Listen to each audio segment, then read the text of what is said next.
I'm serious now. Hi, Robert Decker with RMS Fitness Equipment Services. I'm joined today with Stephen Donadio, our service manager.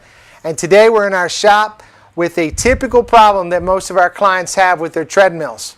This particular problem, unit lights up, but no belt movement. So Stephen, here we have a unit. Looks okay to me, but yet the client says when he hits the start button, the walking belt doesn't move. So what's wrong with this unit? First thing I would do is I'd open up the motor compartment, and the first thing I would look for is the motor controller. Motor controller. So for those of us who don't know what a motor controller is, it looks very similar to this. Now a lot of different treadmill manufacturers have their own particular motor controller, but the significance of this part is that when you press start, a signal goes from your upper console to the lower controller, and then from your motor controller over to your motor, telling your motor how fast to go, when to slow down, things of that nature. So you go straight to checking out the motor controller, and if it was the motor controller on this unit, what makes a motor controller go bad?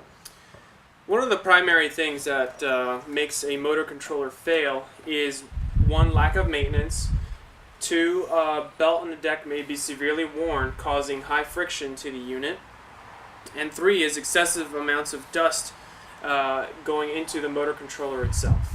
Okay, so you've identified some maintenance issues. However, on this particular ticket, what was interesting is that the client said that he would be using it for a few minutes, everything would be fine, and then it would just shut off. What happens there? Yeah, that's a classic symptom of a belt on the deck being worn to the point where when someone's using the treadmill, the motor controller and the motor are overwhelmed with the amount of friction and cannot push the user anymore, and then it overheats and shuts down. And is that shutting down a safety feature? Yes, it is a safety feature to the unit itself. Okay.